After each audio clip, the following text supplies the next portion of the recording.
Bonjour à toutes et à tous, je voudrais vous montrer sur ce tuto comment améliorer les photos et leur prise de vue sur votre smartphone Android. J'ai effectué toutes ces manipulations sur un appareil Samsung S22.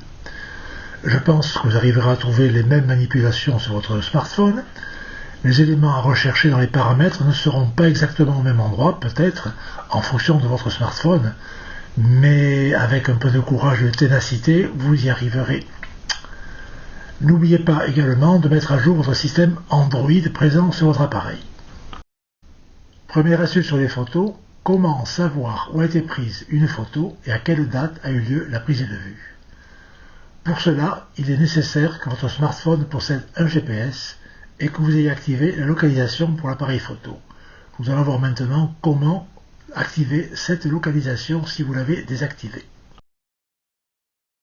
Si votre GPS a été activé, il faut vous rendre dans les paramètres.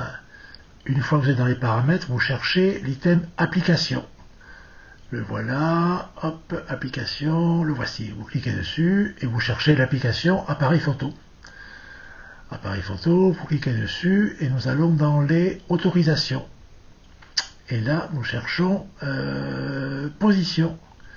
Et vous voyez que moi, j'ai coché la case autorisé seulement si l'appli est en cours d'utilisation. Vous pouvez cocher toujours demander ou ne pas autoriser. Si vous n'autorisez pas, vous n'aurez pas la date ni la localisation sur la photo. Vous pouvez le décocher ensuite si vous souhaitez ne pas être suivi par Google. Voilà. Pour trouver le lieu et la date de prise de vue, vous allez dans la galerie. Vous allez choisir la photo pour laquelle vous voulez connaître le lieu et la date de prise de vue. Voilà une photo ici. Clique celle-ci. Une fois qu'elle est sélectionnée, vous allez dans les trois petits points en bas à droite, c'est-à-dire dans les paramètres de cette photo. Et vous avez ici Détails. Vous allez sur Détails. Voilà, Détails. Et vous voyez qu'apparaît que la photo a été prise le 8 juillet 2023 et que je l'ai prise donc dit rue Alsace-Lorraine. Et sur la carte, quand vous cliquez sur la carte, vous allez voir où la photo a été prise exactement. Je clique sur la carte, la photo est cerclée de bleu. Je vais agrandir un petit peu pour que vous voyez exactement où elle était. La photo, elle est là, la voilà. Et vous voyez également qu'il y a le nombre de photos qui est marqué par-dessus. Je clique dessus et là j'ai toutes les photos que j'ai prises ici. Si vous voulez modifier le lieu et la date d'une ou plusieurs photos, voilà la solution. Quelquefois, effectivement, le GPS n'est pas exact ou vous voulez absolument changer la date ou le lieu. Pour modifier la date et l'heure de plusieurs photos, vous allez retourner dans la galerie, vous allez sélectionner toutes les photos dont vous voulez modifier la date et le lieu. Voilà, on va en sélectionner 8, prises au même endroit. Je clique sur les petits points en bas à droite et là je vois un endroit où il y a marqué modifier la date et l'heure. Vous jouez avec les onglets et vous arrivez donc à changer l'heure, à mettre l'heure que vous souhaitez et vous cliquez sur terminer. Deuxièmement, vous retournez là, vous allez sur le lieu et là-haut dans rechercher vous allez taper le lieu de ces photos. Donc ici c'est des photos qui ont été prises à Toulouse. Elles ont été prises donc par rue Alsace-Lorraine, mais place de la Trinité. Voilà, c'est bon, on va y arriver. Poum, hop, le petit loupe, et ça y est. Et ça me montre exactement où c'est. On va grandir pour voir si je ne me suis pas trompé. Eh bien non, c'est place de la Trinité, donc je mets sur Terminer et vous allez changer tous les lieux de ces photos. Si vous avez des difficultés à prendre une photo ou un selfie en appuyant sur le déclencheur, sachez qu'il est tout à fait possible de déclencher la prise de photo ou le selfie à la voix.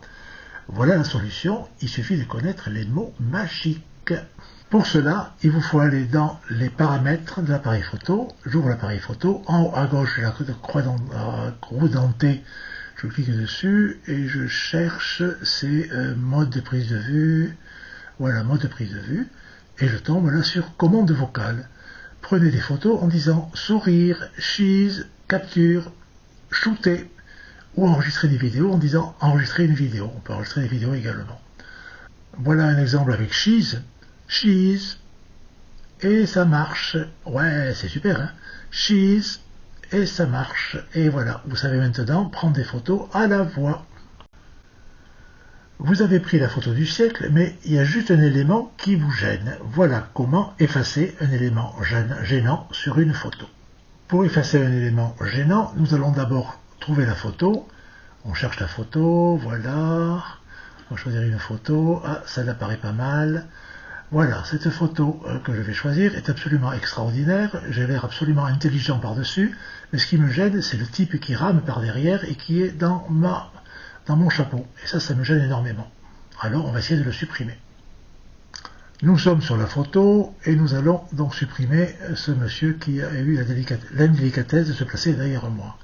Je le cadre bien comme il faut, j'appuie sur le crayon en bas à gauche, je vais agrandir un peu la photo, voilà, je vais appuyer sur les 3 petits points en bas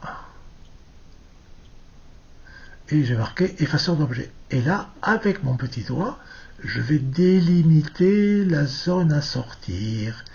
Et je mets sur OK. Et voilà, top le miracle. Au revoir monsieur. Il est utile quelquefois de prendre des photos multiples d'un même sujet. Par exemple, une course de voiture pour que les voitures ne soient pas floues. Votre enfant pour qu'il ait le sourire le plus éclatant.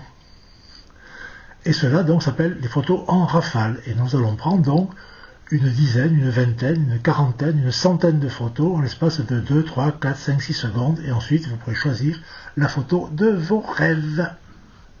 Pour prendre ces photos donc en rafale, il vous faut aller sur l'appareil photo. Vous allez dans les paramètres de l'appareil photo et vous allez sur faire glisser la touche déclencheur. Donc vous voyez, quand vous glissez le déclencheur vers le bas, à ce moment-là, vous allez prendre des photos tant que le déclencheur et tant que vous appuyez vers le bas. N'oubliez pas de remonter, sinon vous allez prendre des milliers de photos. Ça, c'est en théorie, et maintenant, voilà la pratique. Donc, pour prendre des photos, je vais dans l'appareil photo, je cadre, j'appuie mon déclencheur, j'appuie vers le bas. Et là, 10, 20, 30, 40, 50, et voilà, hop, 100 photos. J'ai pris 100 photos en une seule fois. Et donc là, je vais pouvoir choisir la photo qui me paraît utile, qui me paraît la plus jolie. Je reviens dans l'appareil photo, dans la galerie, je choisis ma photo. Voilà, elle est en haut, vous voyez qu'il y a un petit icône en bas à gauche de la photo qui dit qu'elle est prise en rafale, et donc j'ai bien pris 100 photos. Je clique sur le chiffre 100 photos en bas à gauche, et j'ai toutes les photos en bas. Donc là, vous voyez, c'est comme un film, vous faites défiler les photos, et vous pouvez ainsi choisir la meilleure photo. Une fois que vous l'avez choisie, vous choisissez, voilà, celle-là est très très belle, la moto est bien mise en vue, hop, je la sélectionne et je la sauvegarde. Ensuite, n'oubliez pas que vous avez pris 100 photos, donc supprimez les autres photos qui ne servent à rien. Vous appuyez sur la corbeille, avant d'abord vous sélectionnez tous les éléments en haut, voilà, et ensuite vous appuyez sur la corbeille, et donc là, tout va disparaître. Voilà, déplacez les photos vers la corbeille, au revoir les 100 photos. N'oubliez pas de le faire, sinon votre appareil photo sera vite plein. Autre petit truc, vous avez envie de prendre une vidéo rapidement, vous n'avez pas le temps de gérer, d'aller voir sur vidéo, donc voilà comment faire. Donc j'ai une vidéo à prendre en urgence, vite je vais sur l'appareil photo, je vais sur le déclencheur et je laisse appuyer le déclencheur. Je laisse appuyer le déclencheur, il devient tout rouge et hop, il prend la vidéo. Ah ouais, c'est merveilleux, n'est-ce pas, hein? Voilà, et quand vous avez fini, vous levez le doigt. Et c'est terminé, j'ai pris une vidéo le plus rapidement possible. Voilà, maintenant vous êtes devenu le roi des photos. Mais n'oubliez pas, s'il vous plaît, si ce tuto vous a plu, de vous abonner pour voir les nouveaux tutos et de nous liker. Et également de nous laisser un petit commentaire qui nous fera très plaisir et nous encouragera à continuer.